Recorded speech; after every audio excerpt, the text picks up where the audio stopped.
When it comes to ancient mysteries, there are a lot of stories you just couldn't make up. Like the incredible discovery, or more appropriately, the rediscovery of the ancient book of Enoch. Composed of 5 booklets totaling 108 chapters, here's an ancient book that has it all. Angels and demons, bloodthirsty giants, divine secrets and visions, a tour of heaven and hell, mysterious prophecies about the end of days, and even a mystical messianic character called the Son of Man. It revolves around a cadre of rebel angels known as the Watchers, about 200 of whom descended to earth and cohabited with human women, producing a race of giants subsequently wiped out in the great flood of Noah. But in spite of its compelling contents, the book was so thoroughly rejected by both Jewish and Christian communities that it was virtually forgotten. Across the centuries, we only find faint references to its existence. Sir Walter Raleigh, while imprisoned in the Tower of London in the year 1616, produced his History of the World, where he writes, "Of these prophecies of Enoch, St. Jude testifieth, and some part of his books, which contained the course of the stars, their names, and motions, were afterward found in Arabia Felix, in the dominion of the Queen of Saba." He specifically notes the New Testament book of Jude, which makes deliberate mention of Enoch and the stories surrounding him. Later, in 1773, 3 copies of the book were discovered by Scottish explorer James Bruce on his journey to Aksum, a city in the Ethiopian highlands. What was it doing in Ethiopia? Well, there had been a long tradition, going back many centuries, that the Queen of Sheba, known for her relationship with the biblical king Solomon, was originally from the ancient land of Cush, which came to be called Ethiopia. As tradition has it, the son she bore by Solomon, named Menelik, became Ethiopia's first dynastic king, and it was he who had the Ark of the Covenant brought back to Aksum in Ethiopia, where many believe it resides in a church to this day. No wonder James Bruce was on the case. In any case, it was the Ethiopian church that revered and preserved the Book of Enoch. The text had been lost in Europe since the Middle Ages, with the exception of assorted quotations in the Church Fathers and a few Greek fragments. Although it was known since the mid-16th century that the full text was preserved in Ethiopia, any attempt at acquiring the manuscript had failed. That is, until James Bruce brought the full text, preserved in Ethiopia's Ge'ez language, to Europe. Not surprisingly, the tales of Enoch caused quite a stir. After all, it contains a stark warning of judgment. All life on earth is to be destroyed by a great flood, brought on not by the proliferation of sin in the world, as the book of Genesis relates, but by the disobedience of the so-called sons of God, angelic entities of some kind who lusted after the daughters of men. While considered tall tales and mythology by modern critics and long excluded from the official canon of Hebrew Scripture, it's nonetheless true that the book of Genesis mentions these sons of God as well as giants and contains a most curious verse about Enoch himself. "And all the days of Enoch were 365 years. And Enoch walked with God, and he was not, for God took him." ויהי כל ימי חנוך 65 שנה ו300 שנה. ויתהלך חנוך את האלוהים, ואיננו, כי לקח אותו אלוהים. Does being taken mean physical death? Or was there indeed a tradition that this ancient patriarch was levitated, as it were, into the realm of heaven? According to the visionary authors of the Book of Enoch, it was clearly the latter. Enoch's account relates that the rebel angels are to be judged harshly for their corruption. They are to be cast into the depths of the earth. Enoch, in what amounts to a dream vision, goes to the lead angel, Azazel, and tells him the judgment that God has planned. All of the watchers are seized with fear and beg Enoch to write a prayer of forgiveness to the Lord of heaven. But the request for clemency is denied. Another episode tells of Uriel, a powerful angel in charge of the stars, who becomes Enoch's guide through the heavenly realms.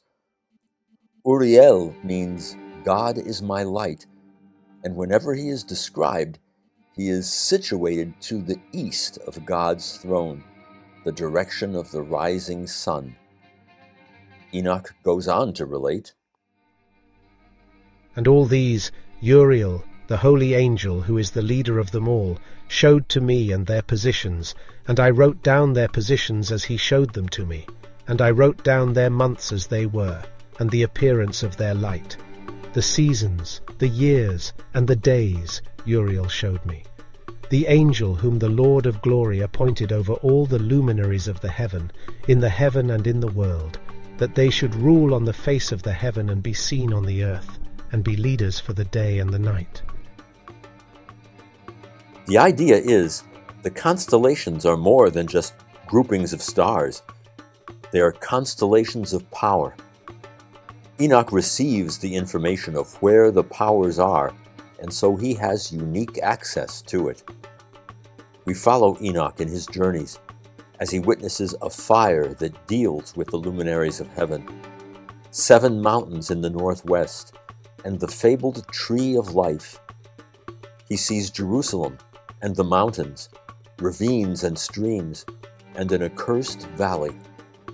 The book also discusses how all things are ordained by God and take place in his own time. The sinners shall perish, and the great and the good shall live on in light, joy, and peace. "They raised me up into a certain place, where there was the appearance of a burning fire, and when they pleased they assumed the likeness of men. They carried me to a lofty spot, to a mountain, the top of which reaches to heaven. And I beheld the receptacles of light and of thunder at the extremities of the place, where it was deepest. There was a bow of fire, and arrows in their quiver, a sword of fire, and every species of lightning. Then they elevated me to a babbling stream, and to a fire in the west, which received all the setting of the sun. I came to a river of fire, which flowed like water, and emptied itself into the great sea westwards. I saw every large river, until I arrived at the great darkness. I went to where all of flesh migrate, and I beheld the mountains of the gloom which constitutes winter, and the place from which issues the water in every abyss. I saw also the mouths of all the rivers in the world, and the mouths of the deep." It took nearly 20 centuries for at least 11 manuscripts of Enoch to be found among the literature of the ancient Essene sect, hidden in caves at a place called Qumran.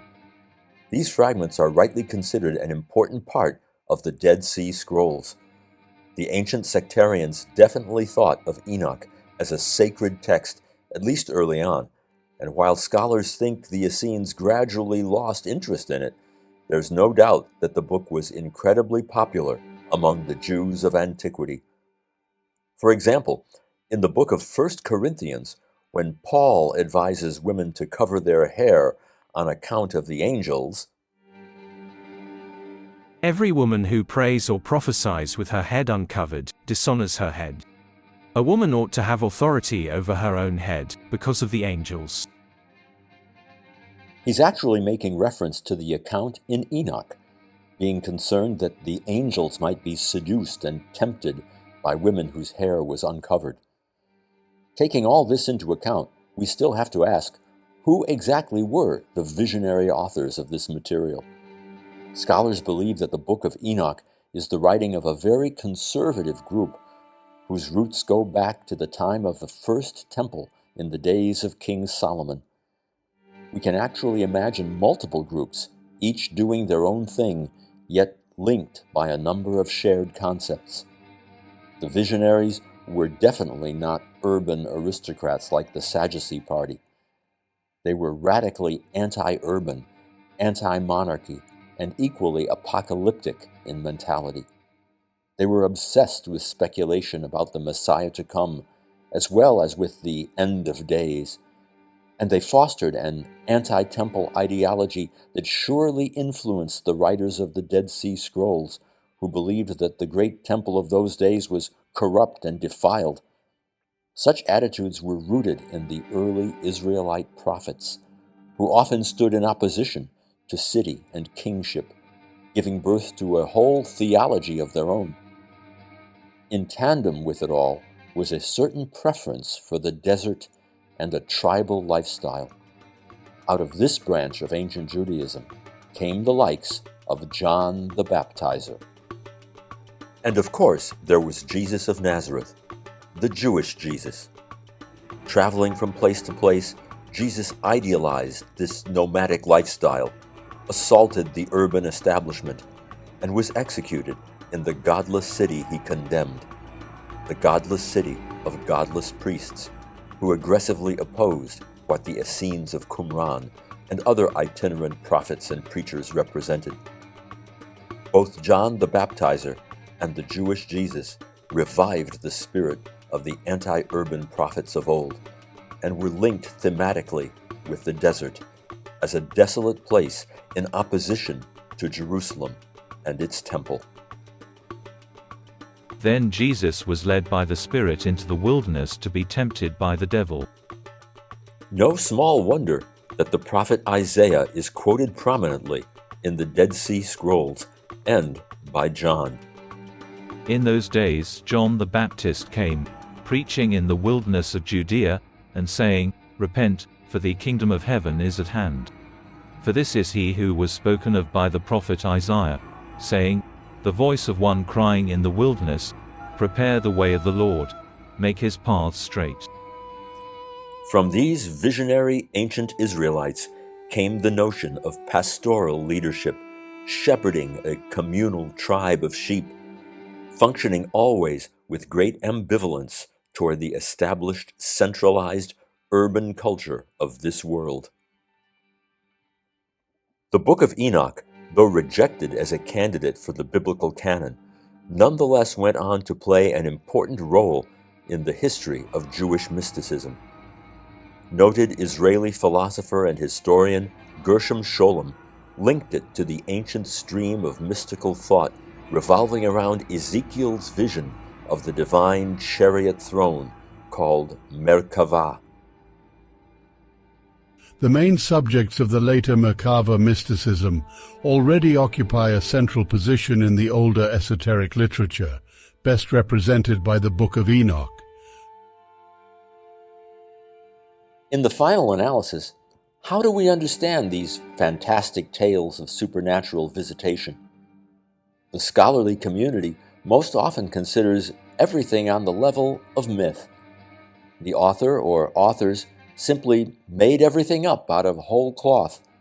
None of it ever happened. To put it bluntly, they were lying.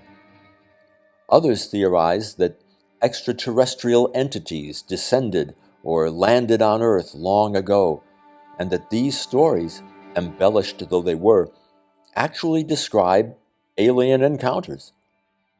Then there are a select few branches of Christianity which consider this material Holy Writ, and that the supernatural beings described were just that, a host of heavenly angels, both good and evil, as well as their gigantic offspring. But if there's only one God, as true monotheists insist, then why are other angelic entities needed at all? Even though angels clearly appear in the Hebrew Bible, the Jewish faith is careful not to assign too much importance to them, lest people be lured into angel worship. After all, God is one.